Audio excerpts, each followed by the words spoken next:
What's going on, guys? It is your boy Cash, and we are here today to go over Astaroth. I know it's been a long time, but I feel like it's a good amount of time has passed. A lot of people have went through this guy's dungeon. If you're like me and you only got him because of you gone through the dungeon on nightmare difficulty enough times that they pity gave you one, hey, leave it in the comments. Say, I have Astaroth because I suck. Or you don't have to say it. This is personally how I feel. Anyway, we're here to go over this guy, but of course the first thing we got to do is check out the evolution of the outfit. So first he has this weird green shit going on, then we got, oh wow, that's a big difference, and now he's way more colorful. What is that, the purple into the silver and the white, and then he gets the red, the black. He even decorates the back of his wings. You know, this guy is super stylish. The wild nightmare Astaroth.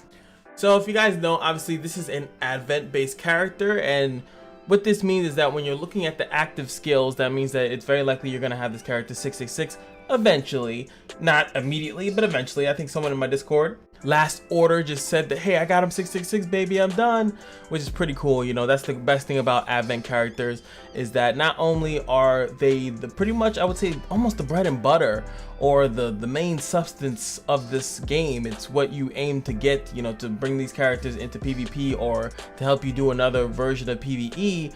But you know, these characters are usually very strong. They're not pushovers. I think that the only character that is actually crap, like if I had to go through all the advents, I'd say the worst ones are Lily and Sinclair. I feel like those are the two worst ones. Everyone else actually has decent abilities. Even Britain's actually not that bad, and same thing with Decane. Decane actually does a lot of damage if you actually have seen a fully built Decane.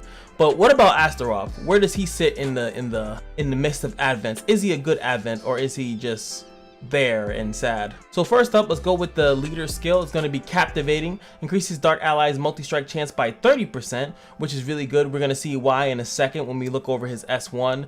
And usually I feel like the leader skills kind of spoil the rest of the kit, but yes, multi-striking is not that bad on him. Next up, the passive skill, Night Fog, 100% chance to grant the caster Veil of Phantasm for 1 turn at the start of the wave, or if the caster inflicts an abnormal status.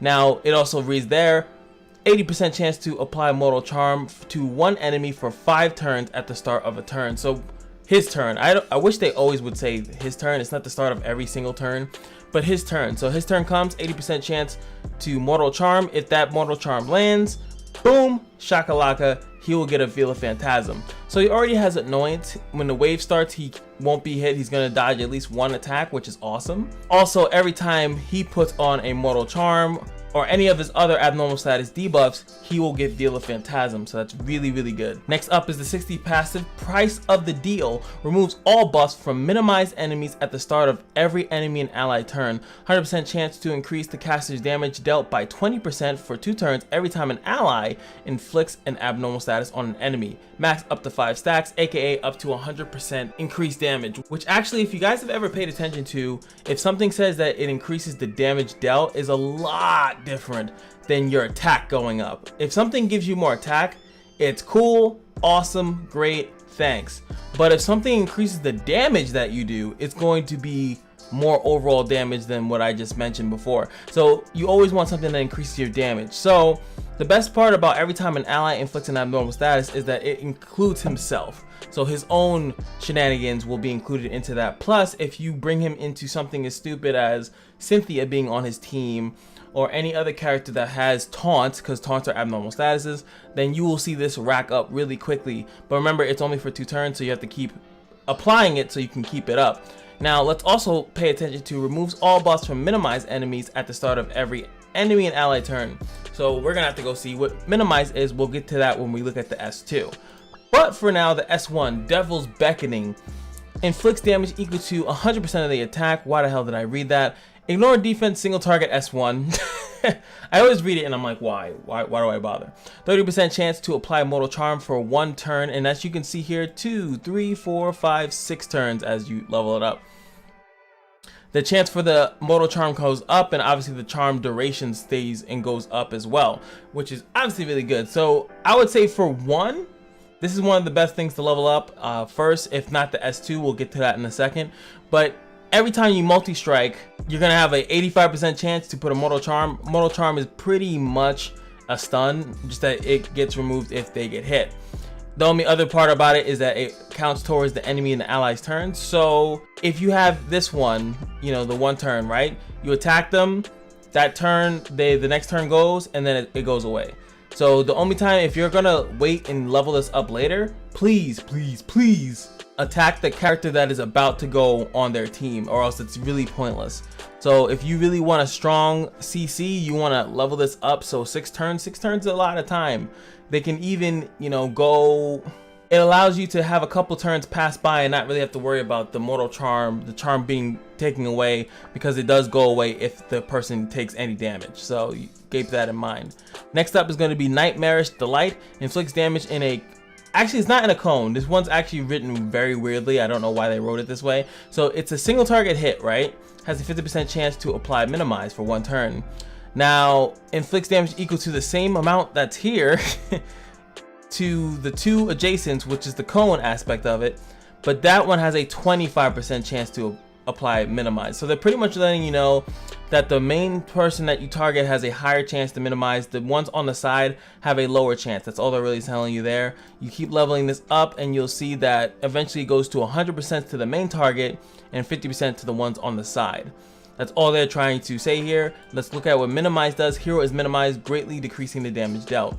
Remember, this is an abnormal status, so it can easily be blocked and cleansed by a lot of characters. It's not like one of these pesky things like the mortal charm cannot be removed and things of that nature, or like bleeding cannot be removed, defense crush cannot be like all these weird annoying things, weapon corrosion cannot be removed. So this one can be, so it's not as pesky, but it is obviously annoying if he does land this. So if you max this out to 100%, you can S2 and you will then boom get a Veil Phantasm if you don't have it up already.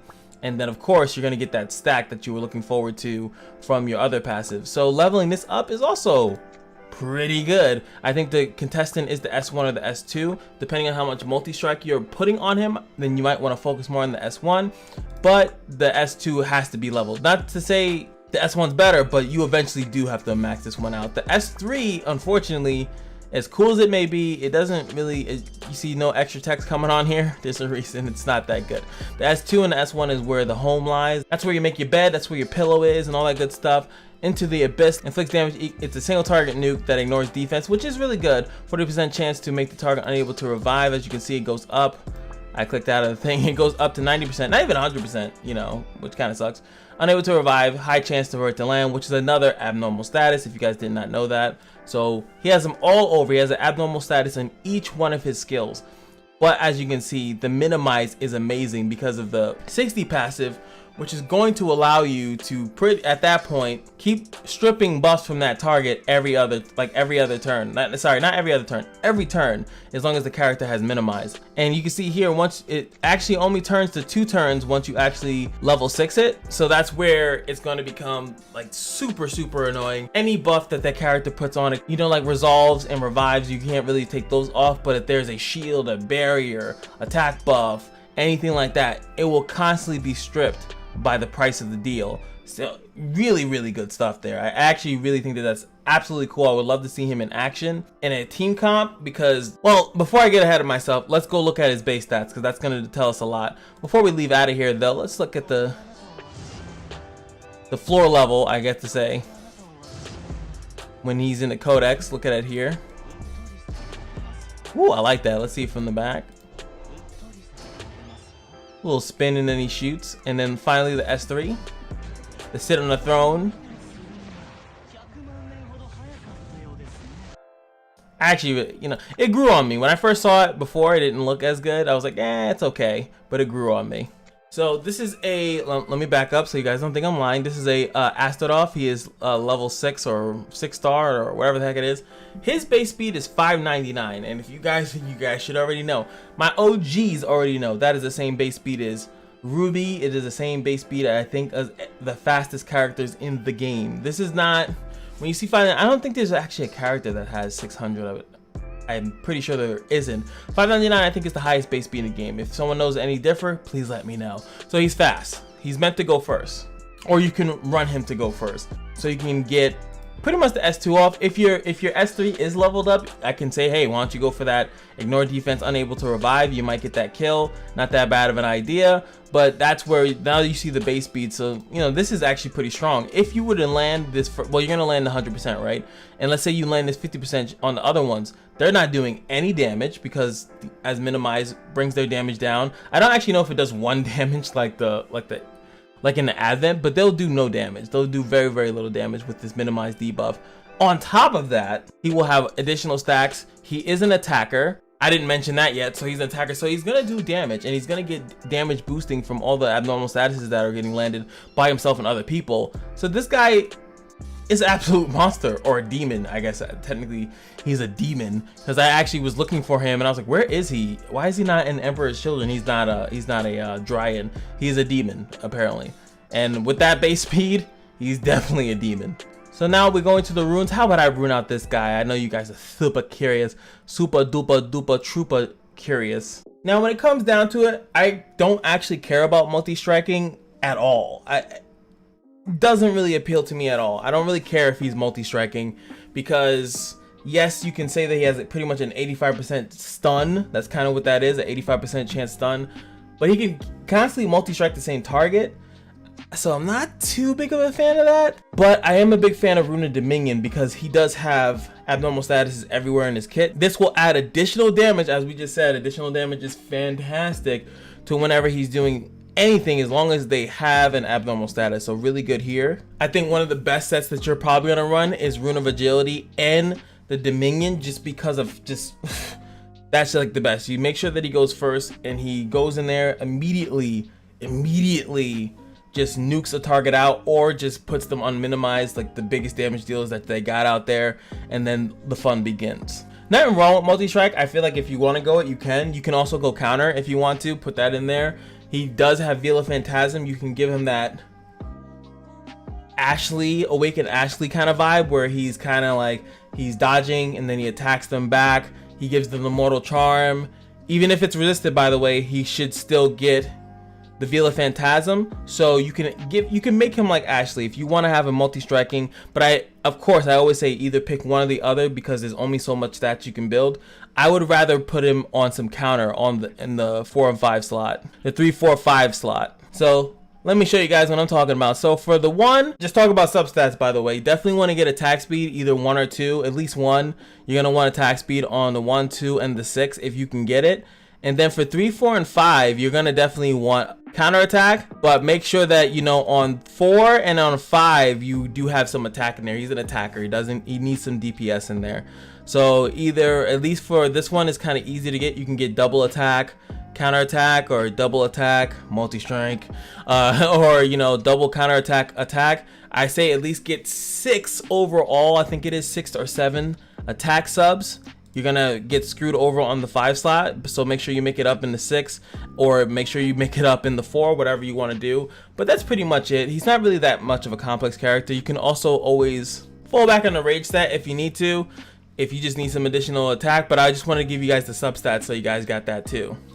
Next up is the beautiful hero talents, and I mean, I wonder, you could probably do this part if you really wanted to. You don't need my help, but I'm gonna definitely go with the weapon mastery on the 50. 52 is going to go down to PvP or PvE, depending on, you know, where you're going to be using them. I don't see what dungeon you would specifically be using him in, especially because all he does is abnormal status, so he's not going to be that good in bosses to be up front. So you're probably just going to be using him in PvP. 54, I definitely would go with fortified armor. I don't think that burning weapon, unless, yeah, I know multi-strike counterattack, go with this, but he doesn't have anything that actually gives him multi-strike or counterattack, so I rather not. 56 is an interesting one because you do have the nice one again, PvE, PvP. I would go with PvP, to be honest with you, but Grudge is actually pretty good because it gives you additional attack when you are attacked, and if you're doing what you're supposed to be doing, you're going to have Veil of Phantasm up a lot. So this is just free attack buff, you know, every 20% chance they go to attack you. It's really no reason not to get it. I think this is what you really want to get. 58. Is Grudge. As I've said this a lot of times, this one's a little bit hard because it's Plan Attack or Acute Rage. Acute Rage just because penetration will allow you to go through people's annoying shields and damage immunities, while he's getting attacked. Same reasoning that I just said for the grudge. The most easiest, most basic one is Plan Attack because it gives you critical strike chance. And I didn't mention it in the rune aspect of it, but crit chance is pretty good as well because he has ignore defense on the S1 and he has it on the S3 as well. So getting attacks like that to crit will really do a lot of damage. So don't be afraid to definitely go Plan Attack here, 15%, and then get some crit chance on anything else. You can also get it in the rune 2 set, just get it there too if you really need it. But you guys have seen that crit damage does a lot of damage if you haven't seen it yet. And of course, 60 is duh. Alright, let's look at these lovely skills. As you can see, he started off with the Veil of Phantasm already. Dodge. And the turn started. We Mortal Charm the one on the right, so we got another Veil of Phantasm. Let's look at this S1. Mortal Charm, so he got stunned up for his first turn. Literally like cookie cutter how you want it to happen. Let's look at this S2. Pretty cool. He got minimized, so they actually do turn small, which is pretty cool to see. I got frozen, but since on the start of my turn someone got Mortal Charmed, now I'm protected. Well, for a little bit. I'm gonna die. Oh no! Save me! Sorry, I had to go on that mode so I can at least show you guys the S2, because if I S2 these guys, they're gonna instantaneously die. See, look, they're just a little too weak. The other one, it's not that bad. I know I was gonna at least get one S, but you can see that they actually do turn small, which is pretty cool. He's very similar to Ashley, like very similar to Ashley. I think that's what the aesthetic they kind of wanted you to get off of that happening. As you can see, just stun locking. The targets couldn't really hit me with anything. And as you can see there, oh yeah, I was like, oh, I'll show you guys a boss. I forgot any boss cannot be. So even though I can actually defend here. So whatever, don't counter. It had immunity, but it did trigger to give him the Mortal Charm, and I still got the Veil of Phantasm. It doesn't even matter if they have immunity towards it, he'll still get the Veil of Phantasm. So he's not like doo-doo butter in PvE. It's just that obviously I'd rather Mortal Charm and stun someone. Like if you're bringing Astaroth into something where he's supposed to be the most useful, it's going to be PvP. Last but not least, let's look at this lovely S3 in full HD or whatever D this is. I don't HD, LD, RD. Let's check this out. Woo! Too much, just too much swag in the Kool-Aid, and he's dead. And then of course we got the unable to revive, so another Veil of Phantasm.